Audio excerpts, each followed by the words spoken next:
पण याला प्रत्युत्तर दिले फडणवीसांनी, मी नादी लागत नाही, लागलो तर सोडत नाही असा एक व्हिडिओ. नका ना सोडू.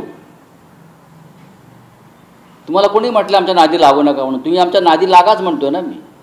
तुम्ही नादी लागणार म्हणजे काय करणार? पोलिसांना सांगणार बरं का, किंवा ईडी CBIच्या लोकांना रोमी भगत कोण हे आधी सांगा कोणाचा. नादी लागण्याचा जर विचार करत असाल ना, तुरुंगात असलेला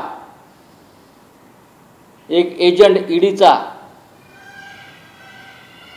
हा कोणाचा माणूस आहे आणि त्याच्या थ्रू, त्याच्या माध्यमातून या महाराष्ट्रात आणि देशामध्ये किती हजार कोटी रुपये गोळा केले ह्या लोकांनी.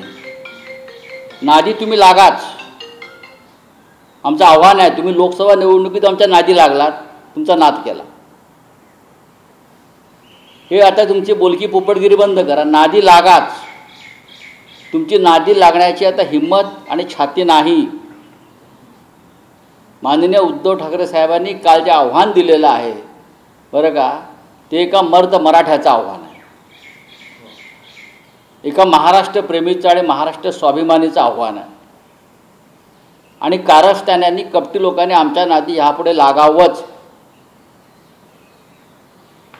शब्द वापरणार नाही मी. या फालतू टोळ्या घेऊन तुम्ही आमच्याशी लढणार का? नामर्दांच्या. शोलेमध्ये एक डायलॉग आहे ना, अमुक अमुक फौजा घेऊन हमसे लढणे आएंगे क्या आप. अहो या ना तुम्ही. आम्ही तुम्हाला आव्हान देतो आमच्या नादाला लागा म्हणून.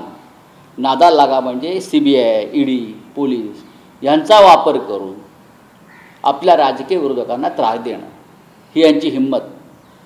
ही सगळी कवचकुंडलं काढा आणि मैदानात उतरा. नाही आम्ही त्यांना 20 फूट खाली गाडलं या कपटी लोकांना, तर शिवसेनेचं नाव सांगणार नाही आणि बाळासाहेब ठाकरेंचं नाव परत आम्ही घेणार नाही.